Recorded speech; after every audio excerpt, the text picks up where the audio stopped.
Hi, I'm Colleen Hill-Hodson for Excalibur Videos. September 30th through October 6th was Mental Illness Awareness Week. The campaign, which is coordinated by the Canadian Alliance on Mental Illness and Mental Health, is meant to supply those people suffering in Canada with a mental illness with some awareness, understanding for the rest of the public. It's also meant to encourage those people suffering in silence who are too afraid to come out and get help because of the negative stigma attached to mental illness, to come out and get help. Andrew Tibbetts is a psychiatric counselor for the Psychiatric Disabilities Program at York University. The Psychiatric Disabilities Program is housed in the Counseling and Development Centre at York, which is located at the Bennett Centre for Student Services behind me. We spoke to Mr. Tibbetts about the services available at the Psychiatric Disabilities Program at York. What are mental illnesses? What are some of them and how can they manifest? Well, it's actually a really complicated question. And specifically what we would be talking about would be anyone who's received a diagnosis. When you're talking about the medical model of this, a diagnosis from a psychologist or a physician of one of the mental health illnesses. So for example, depression, anxiety, bipolar, schizophrenia, and there's more than you can count the different kinds of mental health issues. But it's the idea that these things are medical conditions. What are some of the common misconceptions that people have? Well, definitely one of the main ones is some people think if you have a mental health issue, you shouldn't be at university. And for many years, people with mental health issues were discouraged from going to university. Sometimes this was done on their behalf because you're vulnerable and university's really tough and you have to be able to tough it out and work really hard, and it should be university's some kind of onerous, difficult thing that is too difficult for anyone who's sensitive. So a lot of times people with mental health issues were discouraged from going to university. And there's still people on campus today that are surprised that we have students who have been diagnosed with schizophrenia who are coming to university and doing quite well. Well, that goes to my next question about some of the challenges that students face coming to university these days. Well, they have all the challenges that any other student might have, plus they have extra ones given their disability. And a lot of times mental health illnesses are episodic. So one of the difficulties is you could be doing fine for a certain amount of time, and then you find yourself unable to function. And a mental health issue can be as debilitating as a physical illness. What are some of the services that are available on campus? We have a wide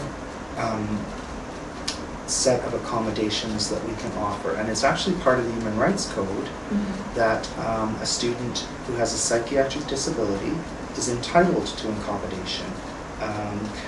Disability services began to be provided for students with physical disabilities first.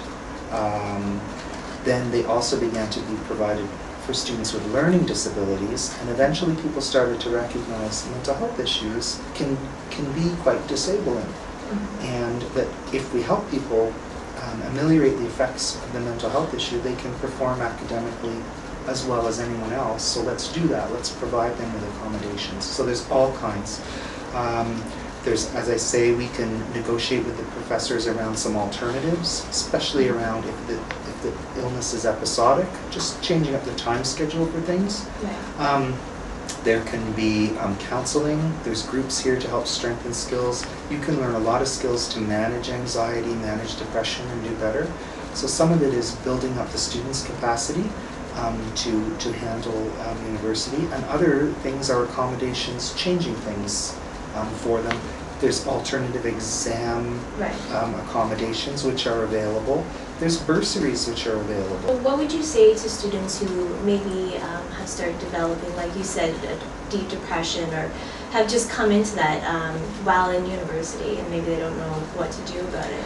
I would absolutely recommend them to do one of two things or both.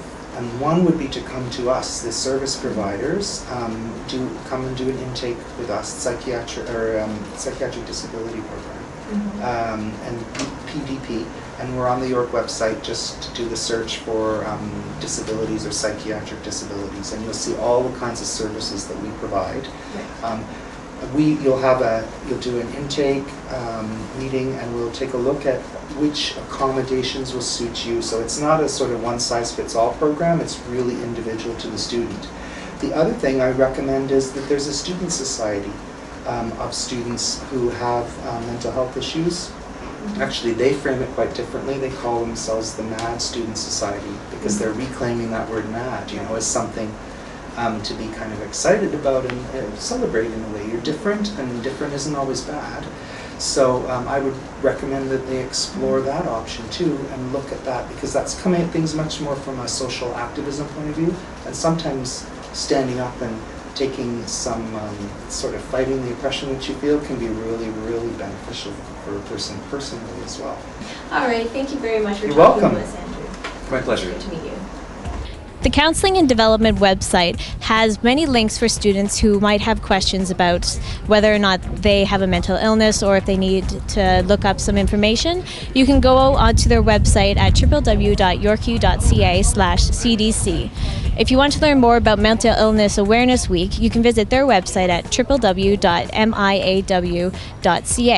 And be sure to check out Excalibur's coverage of the week at www.excal.on.ca. My name is Colleen Hill-Hudson. I'm reporting for Excalibur.